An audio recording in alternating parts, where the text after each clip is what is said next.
Hola, hola, muy buenas. Pues ya estamos en otro de los directos de los lunes, además hoy en el último de la temporada. De modo que luego regresamos en septiembre. Y aquí esperando a que ya se nos vaya uniendo pues el grupito de personas que casi todos los lunes soléis andar por aquí siguiendo estos directos y aprovechando para saludaros a todas y a todos. Muy buenas, Fabiola, Amparo, hola Eva, Luciana, muy buenas por ahí, Lina, Elena, fenomenal, bienvenidas. Pues iba diciendo, mientras esperamos un par de minutitos a que se nos vaya conectando todo el mundo, hola Mónica, pues que va a ser el último de los directos de esta temporada. La próxima semana, de hecho el lunes, estoy iniciando un retiro de silencio a propósito de hablar hoy de la práctica de la meditación y de este título de sentarse para sentirse. Así que vamos a avanzar un poquito en qué es esto de la meditación, que probablemente haya por aquí también algunas personas que ya practiquéis y de hecho podéis escribir por ahí también vuestros comentarios, vuestra experiencia y si os surge incluso pues cualquier pregunta o reflexión que queráis hacer. Muy buenas Joaquín, también veo que ya os vais uniendo, un grupito grande de personas. Pues vamos a darle, compañeras y compañeros. Y hay un cuento, hay una pequeña historia que resume muy bien qué es esto de lo que vamos a hablar, ¿no? Esto de meditar o de sentarse para sentirse.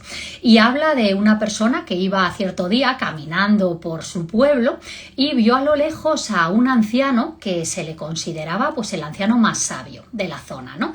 De modo que esta persona se acercó a él y le preguntó: «¿Cuentan que es usted un hombre sabio? ¿Es esto cierto?». Y bueno, pues nuestro anciano sabio le dijo: «Pues sí, parece que eso es lo que dice la gente, ¿no? Que soy un sabio». Entonces el vecino pues le quiso preguntar qué era eso que hacía él y que las demás personas pues no éramos tan capaces o tan hábiles, ¿no? al hacerlo. Total que bueno, pues el anciano pues simplemente le dijo: «Pues mira, yo lo que me ocurre es que cuando duermo, pues solo duermo, cuando como, pues solo como, cuando hablo contigo, pues solo hablo contigo». Y de hecho nuestro vecino se quedó un poco sorprendido y le dijo: «¿Y eso es todo? Pues tampoco me parece tan complicado, ¿no?». Y el anciano dijo: «Pues probablemente no lo sea. Lo que sucede es que habitualmente cuando comemos, pues dedicamos nuestra mente a pensar en otras muchas cosas. Cuando nos vamos a dormir o nada más despertarnos por la mañana, empezamos a hacer planes de 1000 cosas que vienen a nuestra cabeza. Y la mayoría de la gente cuando habla con otra, en lugar de escuchar lo que se le dice, está elaborando qué es lo que quiere responder o qué es lo que quiere hacer después. De modo que meditar tiene mucho que ver con esto de estar en el momento presente solo con lo que está sucediendo. Cuando comemos, solo comemos, cuando hablamos, solo hablamos, cuando escuchamos, solo escuchamos. Y yéndonos un poquito más atrás, al origen, vamos a decir, etimológico de la palabra meditación, hay una cosa muy curiosa que descubrí hace ya unos cuantos años, y es que meditación y medicina comparten la misma raíz y las dos hablan o tienen que ver con esa raíz que significa o que es medire, que significa regresar a nuestras medidas, volver a nuestras medidas. Y teniendo en cuenta esta etimología, ¿no?, que de algún modo nos habla de recuperar esa homeostasis de nuestro cuerpo, ¿no?, recuperar un equilibrio donde retornemos a nuestras medidas, lo que también busca la medicina, podríamos hablar de qué es y qué no es meditar. Y la verdad es que hay mucha confusión en torno a la palabra meditación y a lo que es meditar, ¿no? Yo cuando imparto formaciones de meditación, ya sea el MBSR de, pues bueno, gestión del estrés basado en mindfulness, o ya sea el programa que tenemos en Crearte, que desarrollé hace algunos años, que es Mindful Coaching, un entrenamiento para coaches basado también en la práctica de mindfulness, me encuentro a mucha gente que habla de: «No, es que yo esto de meditar no va conmigo porque yo no puedo poner la mente en blanco o porque yo no puedo controlar mis pensamientos». Y realmente meditar no tiene nada que ver, casi que os diría que es lo contrario, de poner la mente en blanco o de controlar el pensamiento. De hecho, no tratamos de controlar nuestros pensamientos, sino de no permitir que nuestros pensamientos nos controlen a nosotros, que es distinto. En este sentido, vamos a decir que meditar, pues podríamos acercarnos desde diferentes acepciones o definiciones. Podríamos ver la meditación como un conjunto de técnicas que nos ayudan a entrenar nuestro cerebro y nuestra mente. Entonces, esta puede ser una aproximación. Igual que vamos al gimnasio o haces algún tipo de deporte o de ejercicio físico para entrenar tu cuerpo, con la práctica de la meditación lo que haces es entrenar tu mente. Por lo tanto, ahí tenemos una. ¿Qué más es? Realmente tiene mucho que ver con técnicas que nos ayudan a tomar conciencia de nosotros mismos, de nosotras mismas. No es tanto visto solo como un entrenamiento, sino como un entrenamiento que, además de ejercitar el músculo de la atención, nos ayuda a descubrir más sobre quiénes somos, en el sentido de que nos lleva a poner atención a todos nuestros procesos internos, el proceso del pensamiento, el proceso de la emoción, de las sensaciones y a cómo se unen unos a otros. ¿Qué quiero decir con esto? Que podemos observar cuando estamos practicando los pensamientos que aparecen, esos pensamientos a qué emociones nos llevan. Los pensamientos están coloreados de emociones, ¿no? Y hay pensamientos que nos conectan con emociones agradables, otros con emociones desagradables. También vamos a darnos cuenta al practicar de cómo las sensaciones físicas también generan emociones y pensamientos. Por lo tanto, podemos decir también que la práctica de la meditación nos ayuda a observar todos esos procesos y, por lo tanto, nuestros patrones de pensamiento, emoción, sensación, conducta, y desde esa observadora o testigo que presencia todo eso que está aconteciendo dentro, nos vamos dando más cuenta de lo que pasa y con ello vamos generando la libertad que necesitamos para transformar esos patrones. Por lo tanto, ya tenemos ahí otra forma de ver qué es esto de la meditación. ¿Qué más es meditar? Pues fijaos, Jon Kabat-Zinn, que es el creador del programa de Mindfulness para la gestión del estrés y una de las personas que realmente ayudó a que la práctica de la meditación se asentase en Occidente, tal y como la conocemos, sobre todo cuando la nombramos como Mindfulness, que es una parte de lo que es la meditación o una técnica, un entrenamiento, dijo que meditar es la conciencia que surge cuando de manera voluntaria y sin juicio, quédate con estas dos características, de manera voluntaria y sin juicio, ponemos atención en algo que está ocurriendo en el momento presente.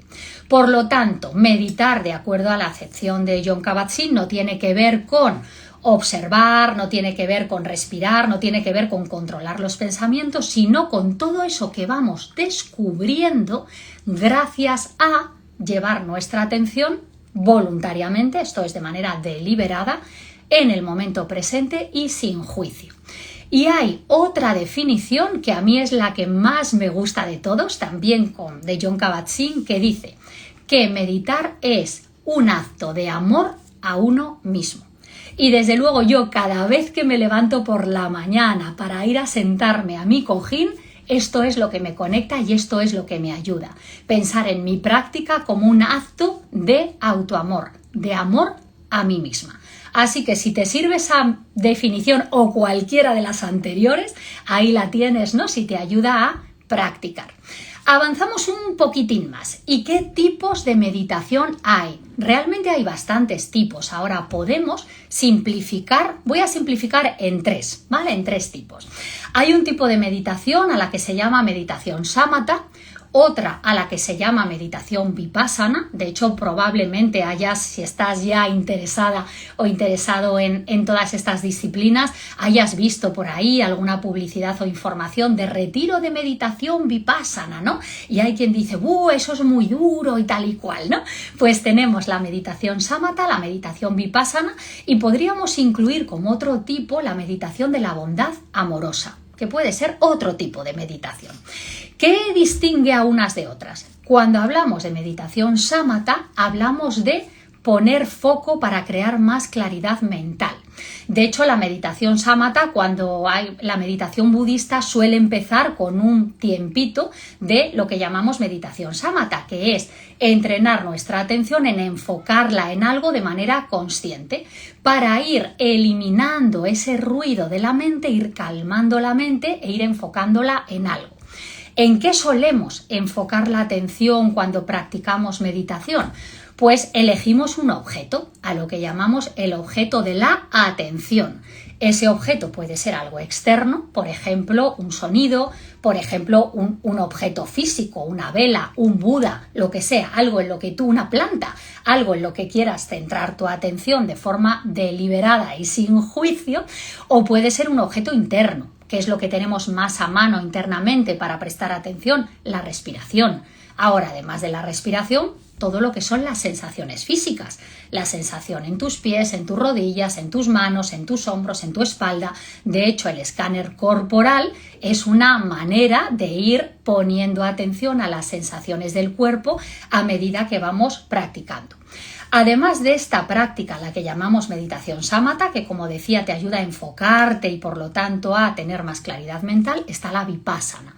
¿En qué te ayuda la meditación vipassana? Pues en hacerte consciente de ti mismo, en observar, como decía antes, todos esos procesos mentales, emocionales, sensoriales que habitamos los seres humanos o que nos habitan a los seres humanos, ¿no? Porque en verdad los pensamientos aparecen, están, desaparecen, las emociones llegan, se van, si no nos enredamos en ellas o no nos enredamos en la narrativa del pensamiento y desaparecen. De modo que en la práctica vipassana, cuando ya hemos asentado la atención a través de la meditación sámata, lo que vamos haciendo es colocarnos en esa presencia testigo que va atestiguando, valga la redundancia, todo eso que va ocurriendo dentro de nosotras. Y con esto nos vamos haciendo más conscientes de nuestros procesos, de quiénes somos, de los patrones y, como os decía antes, vamos ganando libertad para transformar eso de lo que nos vamos dando cuenta. Seguro que has oído alguna vez, yo lo repito mucho, ¿no? De no puedes transformar lo que no conoces. De modo que cuando ya te haces consciente de algo, ganas esa libertad para poder empezar a hacerlo diferente. Y luego tenemos la meditación de la bondad amorosa. Yo digo mucho que la meditación, si solo nos enfocamos en esa parte de la atención y del foco, está un poco coja, ¿no? Sería como un pájaro al que se le ha roto un ala. Y de hecho la meditación nos invita a completar, a abrir las dos alas del pájaro, de modo que una pueda ser la atención y otra pueda ser la amabilidad. Y en desarrollar esa amabilidad, esa bondad amorosa, nos ayuda ese otro tipo de práctica, que tiene que ver con llevar nuestra atención a nuestro corazón y cultivar esa bondad, esa amabilidad y esa sensación de humanidad compartida que nos hace saber que somos parte de la gran familia humana y que desde ahí no estamos separados, sino que estamos unidos. Esto en cuanto a los tipos de meditación, simplificando mucho. Ahora, ¿cómo se practica? ¿Cómo es esto de practicar meditación? Primero, hay que sentarse, no hace falta. Podemos practicar meditación sentados, hablamos de la práctica sedente, podemos practicar meditación tumbados, podemos practicar meditación caminando, por lo tanto hay muchas maneras de practicar meditación. Ahora, ¿qué es lo que une de algún modo a todas ellas? Pues vamos a decir que cuando practicamos estás tú como conciencia testigo que presencia lo que va ocurriendo momento a momento. Y ese tú, esa presencia testigo, que es capaz de darse cuenta de lo que va sucediendo, elige poner foco en algún objeto de la atención. Vamos a imaginar, y además así lo podemos hacer ahora muy fácilmente juntas, que elegimos llevar atención a la planta de nuestros pies. Me estoy moviendo porque estoy colocando las plantas de los pies en el suelo para llevar atención a las plantas de mis pies. De modo que yo, presencia testigo, elijo de forma deliberada llevar mi atención a las plantas de mis pies. Y me puedo quedar ahí observando pues la temperatura, observando quizá sensaciones, ya sea de roce, ya sea de cosquilleo, ya sea de humedad, observando quizá los cambios que se van produciendo también en diferentes partes de la planta de los pies. Probablemente no sientes distinta la zona de los dedos o las almohaditas delanteras o la zona del talón o la curvita que hace el empeine, ¿no? Podemos observar todo eso, haciendo aquí este juego así rápidamente en compañía. ¿Y qué va a ocurrir? Pues que cuando tú te silencias para depositar tu atención en las plantas de tus pies, al cabo de un ratito, pueden ser unos segundos, pueden ser unos minutos, tu atención se va a ir. Porque eso es lo que le pasa a la atención, no es nada ni malo ni bueno. La atención se va, se distrae. Y entonces tú te das cuenta de que tu atención se ha distraído. Y cuando te das cuenta, ¿qué haces? Pues recoges con amabilidad y determinación tu atención y la llevas de regreso a las plantas de tus pies. ¿Y qué pasará? Pues que al ratito volverá a escaparse. ¿Y qué harás? Pues en cuanto te des cuenta de nuevo de que se ha escapado, la vuelves a traer de vuelta, recuerda con determinación y amabilidad a las plantas de tus pies. Y esta es la práctica. Puedes elegir las plantas de tus pies, puedes elegir tu respiración, puedes elegir los sonidos, puedes elegir los pensamientos, puedes elegir las emociones. Puedes elegir muchas cosas que podemos usar como objeto de la atención. Y al final lo relevante no es cuál es el objeto. Lo relevante es la práctica de sostener esa atención de manera consciente y amable, y ahora te digo cómo más, y cuando te das cuenta de que se ha ido, la traes de vuelta. De modo que, ¿qué es lo que estamos desarrollando? La habilidad de unir mente y cuerpo. El cuerpo en la medida en que, si eliges tu respiración, tus sensaciones físicas, etcétera, estás eligiendo un lugar en el que asentarte, y la mente porque eliges que ese sea el lugar en el que asientas la atención. De pronto tu mente se irá, pero cuando tú te des cuenta la volverás a traer y se volverá a ir, pero la volverás a traer. De modo que vayas uniendo ese lugar en el que eliges asentar la atención con tu mente. Y ahí van a pasar cosas, y van a pasar cosas que irás observando e irás descubriendo.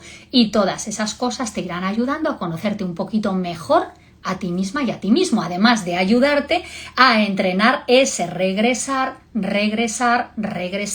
cada vez que te vas. Y esto, entrenar el regresar, nos es muy útil en nuestro día a día.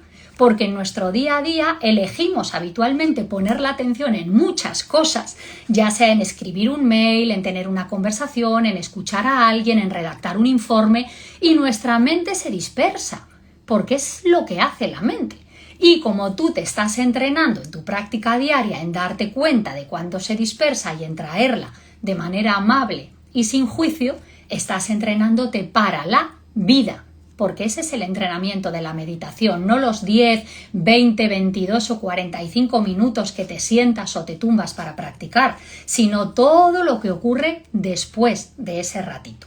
De modo que así es como practicamos. Ahora, ¿cuáles son los 4 ingredientes que necesitamos para este guiso? Primero, voluntad. Acuérdate de que es un ejercicio consciente, deliberado. Yo elijo poner atención a un lugar y cada vez que me voy me recomprometo con poner la atención en ese lugar. Por lo tanto, primero, voluntad. Además de voluntad, algo muy útil en la práctica y en la vida, curiosidad, a lo que Jon Kabat-Zinn llamó mente de principiante. Por lo tanto, vamos a ir cultivando esa curiosidad que nos va a ayudar a mantener nuestra atención en el objeto de atención. Si tú de pronto eliges poner la atención en tu mano izquierda, y lo puedes hacer ahora mientras me escuchas incluso, aunque sean 2 cosas a la vez, y te vas a ir dando cuenta probablemente pues de la temperatura que hay en la palma de tu mano, de si hay alguna humedad, de si hay alguna sensación de hormigueo, cosquilleo, vibración, y cuanta más curiosidad aplicas a este proceso, más fácil es a tu mente mantener la atención ahí, porque la mente se aburre y la mente se distrae cuando se aburre. Por lo tanto, el cultivar la curiosidad nos ayuda a sostener con más facilidad la atención. Igual que si llevas la atención a la respiración, te va a ayudar a observar de forma curiosa cómo es cada respirar. como tus fosas nasales se ensanchan, si sientes el roce, si la temperatura del aire cambia, si tus costillas se expanden. ¿Qué es lo que pasa? Aplicando esa curiosidad, te ayudas a ti a sostener la atención. Por lo tanto, voluntad y curiosidad. ¿Qué más? Aceptación. ¿Y qué quiere decir aceptación? Pues sería lo contrario del juicio, en el sentido de que lo que ocurre durante la práctica está bien. Si yo me doy cuenta de que mi atención se ha ido, pues está bien, porque eso es lo que ha ocurrido. ¿Qué es lo que hago? Traerla de vuelta. Si yo soy consciente de que de pronto estoy elaborando un pensamiento, pues está bien. ¿Qué hago? Me doy cuenta y vuelvo con mi atención donde yo he elegido, en lugar de pelearme con el pensamiento. Si me peleo con el pensamiento, lo que estoy haciendo es enjuiciarme. ¿Por qué? Porque no debería estar pensando. Y entonces trato de echar al pensamiento. Pero es distinto tratar de que el pensamiento se vaya que elegir conscientemente volver con mi atención a mi respiración en el pecho. En cuanto yo dejo de poner atención al pensamiento, el pensamiento desaparece. Porque el pensamiento no existe si tú no le estás dando atención. Por lo tanto, aceptación es lo que está ocurriendo, está bien, y a medida que yo me voy haciendo consciente de lo que está ocurriendo, lo dejo estar y regreso con mi atención a ese lugar en el que he elegido depositar mi atención. Y cuarto ingrediente, amabilidad. Amabilidad para conmigo y para con el proceso. Si me he ido 2 veces, fenomenal. Si me he ido 200, también fenomenal. Porque esto no tiene que ver con cuántas veces te vas, sino con cuántas veces regresas. Y con que regreses una más de las que te has ido, volverás a estar ejercitando el músculo de la atención. Por lo tanto, ya tienes los 4 ingredientes: voluntad, curiosidad, aceptación y amabilidad. Y bien, para ir diciendo, ¿y todo esto para qué? ¿No? ¿Para qué nos sirve esto de sentarse para sentirse? Y es una metáfora porque recuerda que puede ser sentada, puede ser de pie, puede ser tumbada, puede ser caminando. Pues fijaos, las neurociencias en los últimos años han empezado a llevar atención a la meditación por varias razones. Una de ellas es porque la atención es el proceso cognitivo por excelencia. Y de hecho ya uno de los padres de la psicología, como fue William James, decía que aquel lugar donde ponemos nuestra atención es donde está nuestra realidad. La realidad nos muestra eso a lo que nosotros atendemos. De hecho, seguro que ya has escuchado también alguna vez esto de que la realidad no es como es, sino como tú eres. Puesto que en la medida en que tú atiendes a algo y no a otra cosa, estás abriendo una realidad y no otra. De modo que ejercitar el músculo de la atención es ejercitar tus procesos cognitivos y es ampliar tu realidad y lo que para ti es y no posible. Además de esto, la práctica de la meditación nos ayuda de manera fácil y casi natural a desarrollar nuestra capacidad de autorregular nuestras emociones. Por lo tanto, cuando practicas meditación te llevas un bonus, que es que estás aprendiendo de modo natural a empezar a regular todas tus emociones. Y además, cuando practicamos meditación, empezamos a ampliar nuestra conciencia de nosotras y de nosotros mismos. Empezamos a responder grandes preguntas del tipo ¿quién soy? ¿Qué hago en este mundo? ¿Para qué estoy aquí? Preguntas que han acompañado a los seres humanos desde el principio de los tiempos. Por lo tanto, la neurociencia se empieza a ocupar de esto de la práctica de la meditación porque se da cuenta de algo muy importante. Y es que nuestra mente siempre está generando ruido. En nuestra mente hay un gran caos, hay un gran ajetreo, hay muchísimo ruido, muchísimo contenido.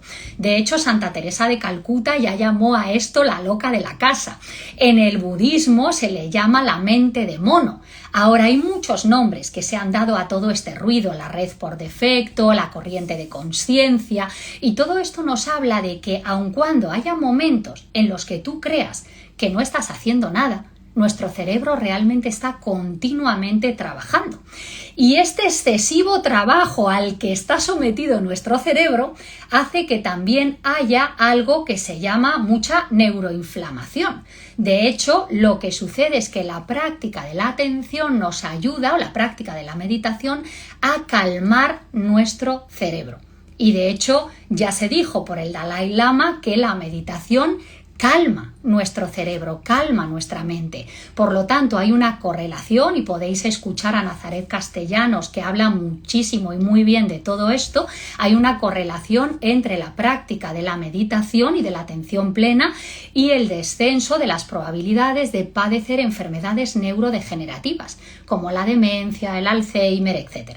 Por lo tanto, al darnos cuenta de que en realidad la práctica de la meditación tiene muchísimos beneficios, une o sincroniza nuestros hemisferios cerebrales, nos ayuda a disminuir los conflictos y a estar mucho más disponibles para la vida, nos ayuda a estar más enfocados, a regular nuestras emociones, a mejorar nuestra memoria. De hecho, la práctica de la meditación genera cambios físicos en nuestro cerebro. Cambios que se han ido midiendo en los últimos años a través de resonancias neurofuncionales. Por lo tanto, nos podemos empezar a dar cuenta de todo eso. Y cuando nos damos cuenta de todo eso, claro, la gran pregunta es ¿y qué nos está faltando? ¿O para qué no estamos empezando todos los seres humanos a practicar la atención plena, a practicar la meditación? Por lo tanto, desde aquí hago un llamamiento a todas, compañeras, compañeros, a dedicar un ratito cada día a nuestra práctica de la atención plena. De hecho, cada vez hay más apps que te puedes descargar en tu smartphone para empezar a practicar de una manera fácil, de una manera guiada. Y en Crearte Coaching tenemos nuestro círculo de mindfulness que de manera gratuita, de manera libre, los lunes y los viernes a primera hora, a las 7:30 de la mañana, los miércoles a las 7:30 de la tarde, te puedes registrar, te unes a nuestro Zoom y ahí nos verás practicando. Esta mañana estábamos practicando un grupo de unas 20 personas a las 7:30 que estaba guiando yo y es una manera de iniciar el día maravillosa. Y si no puedes a primera hora, los miércoles a las 7:30 de la tarde. Por lo tanto, practicar calma nuestra mente. Y cuando tenemos la mente más calmada, tenemos la posibilidad de acceder a muchos más recursos para vivir una vida mucho más plena. Y además, quienes estéis interesadas o interesados en seguir practicando, profundizar y hacer un programa de entrenamiento, en octubre empiezo también en Crearte Coaching el día 2 la nueva edición del MBSR, el programa de gestión del estrés basado en mindfulness. Un programa de 10 semanas donde nos juntamos una tarde a la semana para ir profundizando en nuestra práctica. Es mucho más práctico que teórico, aunque también hay algunas bases teóricas que te van a ayudar a sostener tu práctica. Y con esto voy acabando, compañeras, compañeros. Muchas gracias a ti, Joaquín, por estar ahí, por ir uniéndote todos estos lunes y nos vemos ya en septiembre con los directos de los lunes y entre tanto, pues bueno, nos iremos viendo de vez en cuando con alguna cosita que vaya dejándoos por ahí. Por lo tanto, muy buen verano a todos y eso sí, durante el mes de julio el círculo de mindfulness de Crearte sigue disponible para todas y todos. Así que un abrazo y nos vemos pronto. A practicar.